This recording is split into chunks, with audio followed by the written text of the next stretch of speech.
Et c'est parti pour Patrimoine Passion, le rendez-vous dédié à l'investissement plaisir, passion ou alternatif de Smart Patrimoine. Et en l'occurrence, nous allons faire un focus en ce début d'année sur le cours de l'or. L'or qui, à l'heure actuelle, est au-dessus des 2000 points, au-dessus même des 2050 points. Pour en parler, nous avons le plaisir de recevoir sur le plateau de Smart Patrimoine François Delassus. Bonjour François Delassus. Bonjour. Bienvenue sur le plateau Smart Patrimoine. Vous êtes consultant pour Or en Cash. Est-ce qu'on peut commencer par tirer un premier bilan du cours de l'or sur l'année 2023 qui a connu plusieurs mouvements, que ce soit sur cet actif ou sur d'autres? Oui. Alors, en ce qui concerne l'or, le bilan, si on le tire à la fin de l'année, il a gagné 15% en dollars et il a gagné 11% en euros. Et il a atteint un record au fixing de Londres de l'après-midi de 2078 dollars le 28 décembre. Donc, il a clos l'année avec juste un avant record. la fin de l'année. Ouais. Voilà. Et si on regarde un peu, alors il a subi pas mal d'évolutions au cours de l'année, c'est vrai, on a eu des hausses, des baisses, on a eu une hausse importante en mars, au moment où il y a eu des paniques sur les banques tech Bien américaines. sûr, ouais. Ensuite, on a vu une baisse du cours de l'or, et puis depuis le 7 octobre, avec la crise du Moyen-Orient, on a assisté à une hausse importante du cours de l'or, qui montre d'une part qu'il reste très sensible aux tensions géopolitiques, bien sûr, ouais. Et d'autre part qu'il suivait aussi la tendance des experts qui s'attendaient à une possible baisse des taux d'intérêt en 2024. D'accord. C'est un impact positif sur l'or, c'est un impact négatif sur le dollar, et ce qui explique aussi la hausse du cours sur la fin du quatrième trimestre. Donc deux explications, l'une géopolitique et l'autre effectivement monétaire quelque part. Exactement. Puisque comme vous le savez très bien, on parle de coût d'opportunité de l'or. Oui, bien sûr. Bon, il n'y a pas de performance puisque l'or, il s'apprécie. On ne peut pas dire qu'il offre un dividende, on ne peut pas dire qu'il offre un coupon d'intérêt, mais pour autant, c'est vrai qu'il a une capacité, si vous voulez, à s'apprécier lorsque son coût d'opportunité devient plus compétitif, et lorsqu'il y a des taux d'intérêt élevés, c'est vrai qu'au lieu d'aller sur de l'or, on va aller sur des obligations ou des produits à taux.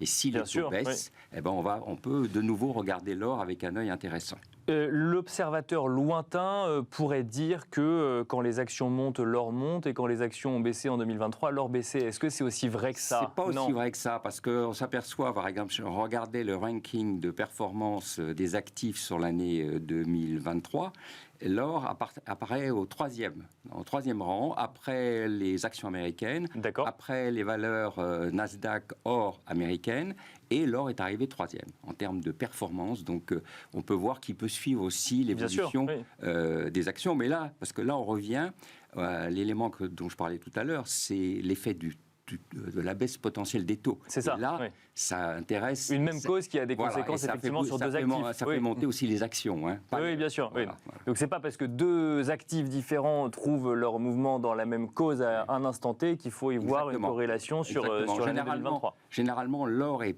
peu corrélé, voire négativement corrélé avec les principales classes d'actifs financiers. Mais il est tout à fait possible qu'ils puissent suivre un même chemin temporairement. Quels sont, François Delassus, les enjeux sur le cours de l'or en ce début d'année? Je le rappelle, alors j'ai parlé de points tout à l'heure, c'est une erreur, je le rappelle que l'or est à l'heure actuelle un peu au-dessus des 2050 dollars. Oui, tout à fait. Bon, ce qu'on attend aujourd'hui, il y a deux éléments. On s'attend à ce que le cours de l'or reste assez ferme.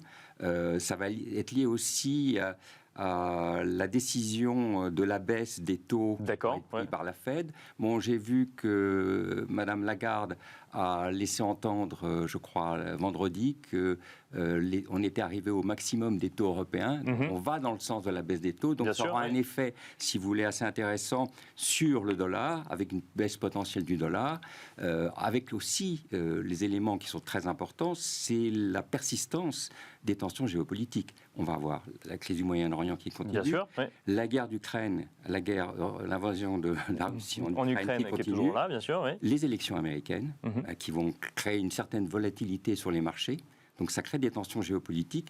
Toutes les élections qui vont avoir lieu en Europe, avec une situation économique qui n'est pas parfaite. Donc ça fait penser, si vous voulez, à des investisseurs sage et prudent à aller sur des actifs réels et tangibles. C'est pour ça qu'on pense qu'on s'attend à ce que les banques centrales vont continuer à acheter de l'or. Elles sont énormément en 2023. Oui, ça fait partie de ce qui maintient le cours de l'or. C'est les stratégies des banques centrales aujourd'hui. Exactement, il y a ça. Et puis il y a quand même, si vous regardez l'or physique acheté par des particuliers en 2023, on est au même niveau que 2022. Alors il y a eu une baisse en Europe. Il y a un certain nombre d'investisseurs, en particulier en Allemagne, qui avaient tellement acheté de l'or qu'ils ont voulu profiter de la hausse du prix pour vendre et aussi faire face à des obligations de paiement, avec des coûts d'emprunt plus importants, puisque en Allemagne, contrairement à la France, si vous êtes dans l'immobilier, il y a de taux variables. Donc ça veut dire que ça renchérit les coûts d'emprunt. Donc, voilà. Et donc on voit aussi les particuliers acheter plus d'or physique qu'avant, c'est ce que vous nous dites. Alors on a les deux. Je vois chez Or en Cash, on a les deux mouvements. On a les gens qui viennent vendre leur or parce qu'ils ont profité de la hausse. Alors ils vendent plutôt du bijou, les vieux bijoux, les débris, etc.